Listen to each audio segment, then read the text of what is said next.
Ladies and boys, girls and gentlemen, Happy New Year, welcome to 2016. All hail the Nikon F-501 AF, aka Nikon N2020 across the Atlantic in North America.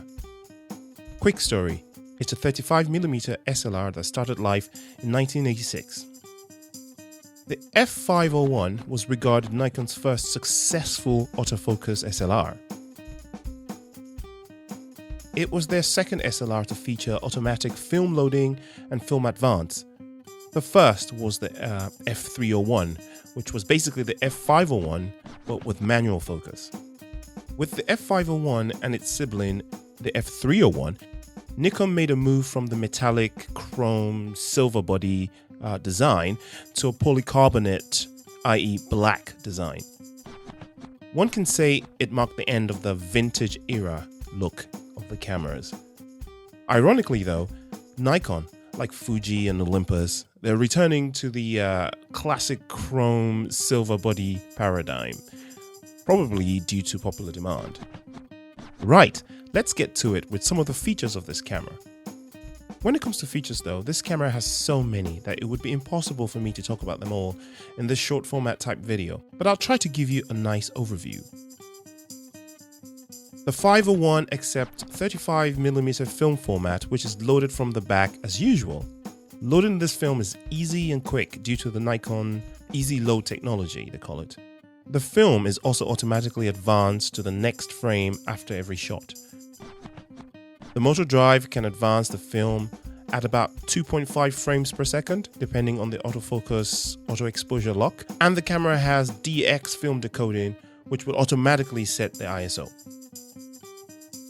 Talking of the ISO, even though there is DX decoding, the camera's ISO can be set manually with a choice between 12 to 3200. Whoa! There is also exposure compensation of plus and minus 2 stops. Even though this camera has automatic film advance, it does not auto rewind. That task is accomplished via the rewind crank, which is also the way the back of the camera is opened. Moving on to the shutter. The manual shutter speeds that can be selected range from bulb to 2000 in the normal steps. There are 4 additional auto exposure options: A, P dual, P, and P high. Going into what those are in detail requires another video, as it all depends on what lens you've got mounted. The shutter button itself is a nice smooth knob with a selector ring around it. Since the camera is auto advanced, it has no film advance crank. The selector can lock the shutter or select between single and continuous shooting. You can keep an eye on the number of frames taken in the counter window right next to the shutter button. Let's look at the camera body itself. In front of the camera there are 2 buttons, the AEL and the AFL, being the auto exposure lock and the autofocus lock respectively. On the other side we have the focus mode selection dial with a choice of M for manual, C for continuous, and S for single focus mode. And now for the all-important part, the lens. Being an interchangeable lens camera, the choice is yours which lens to adapt, of course. The F-501 will accept any Nikon F-mount lens, but with only autofocus with AF and above lenses, naturally. Both focus and exposure are TTL through the lens, and the camera syncs with most Nikon flashes that can be mounted on the hot shoe, which is right above the viewfinder. Talking of the viewfinder, it's large and bright.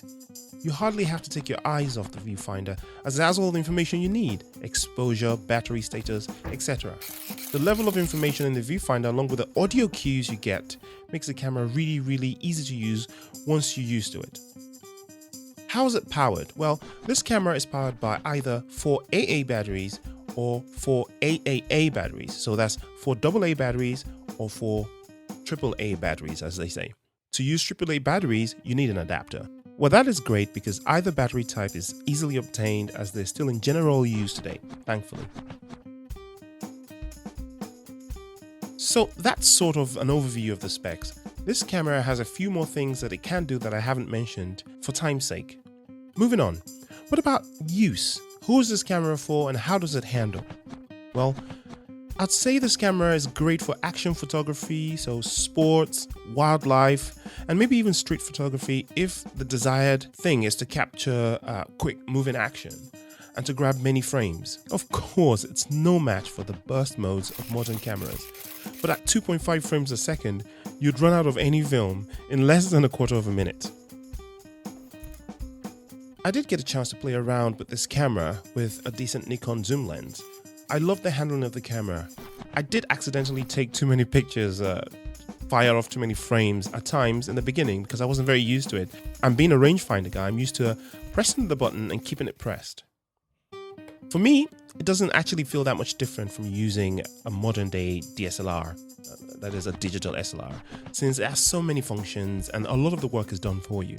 For me, I do much prefer the older cameras for their simplicity.